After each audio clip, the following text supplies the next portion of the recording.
স্ত্রীর জন্য স্বামীর পাশে কবর খুঁড়তে গিয়ে স্বজনরা যা দেখলেন তা বিশ্বাস করতে কষ্ট হচ্ছিল নিজেদেরও। 2 যুগ আগে দাফন করা মরদেহ হুবহু অক্ষত, কাফনের কাপড় অবিকৃত, মাটি পর্যন্ত স্পর্শ করেনি শরীর। শুক্রবার এই বিস্ময়কর দৃশ্য দেখেন স্বজনরা। প্রয়াত রমজান আলীর স্ত্রী জান্নাতুল ফেরদৌসের মৃত্যুর পর তাকে স্বামীর পাশে দাফন করতে গিয়েই উন্মোচিত হয় এই অবিশ্বাস্য বাস্তবতা। মরহুম রমজান আলী সাহেব আমাদের জানামতে উনি এখানে দাফন হয়েছেন স্বাভাবিক মৃত্যুতে।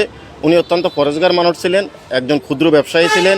প্রত্যেকটি মানুষের সাথে ওনার সুসম্পর্ক ছিল, চলাফেরা যে কোনো কাজেই হোক উনি একজন সহজ সরল মানুষ ছিলেন। উনি মৃত্যুর পর আজকে আমরা যেটা দেখলাম যে ওনার সব কিছু অক্ষত পাওয়া গেছে ওনার স্ত্রী মৃত্যুর পর। এটা আসলে আমাদের জন্য একটা অলৌকিক আল্লাহর রহমত। এলাকাবাসী জানান, রমজান আলী ছিলেন অত্যন্ত সৎ ও পরহেজগার মানুষ। হাটে বাজারে চাল আটা বিক্রি করে জীবিকা নির্বাহ করতেন।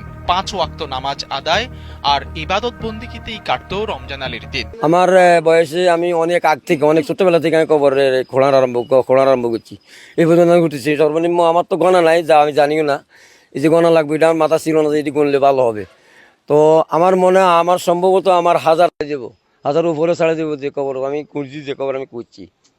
এর ভিতরে আমি আর কোথাও এই ধরনের কোনো লাশ টাস পাইনি।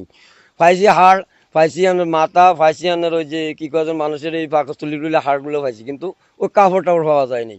নিয়ে যেভাবে পাইছি এই ধরনের কোনো পাওয়া কোনো জায়গায় পাইনি। আল্লাহ রাব্বুল আলামিন ভালো জানে, আমি এই ধরনের কোনো নজির দেখি না। আমি অন্তত কমপক্ষে 25 বছর 10 বছর পরে একটা কবরের উপরে আমি কবর খুঁজছি, ওখানে কোনো অস্তিত্ব পাওয়া যায় নাই। কিন্তু এটা তো অনেক ধরেন প্রায় 24-25 বছর হইব। এর ভিতরে এখন ওনারা পাইছি, বাকিটা আল্লাহ জানে, আমি তো কইতে পারি না। এবার আমাকে ইমাম সাহেব দেখছি, ইমাম সাহেব দেখে বলে যে এটা কারো করে দেখার দরকার নাই, যেমনি থাকুক। খবরটি ছড়িয়ে পড়তে মোটেও সময় লাগেনি। কুমিল্লার মনোহরগঞ্জ উপজেলার উলুপাড়া গ্রামের এই দৃশ্য এক নজর দেখতে কৌতূহলী মানুষের ঢল নেমেছে কবরস্থানে। অনেকে এসে জিয়ারত করছেন, অনেকে আবার আত্মার মাগফিরাত কামনায় দোয়া পড়েছেন।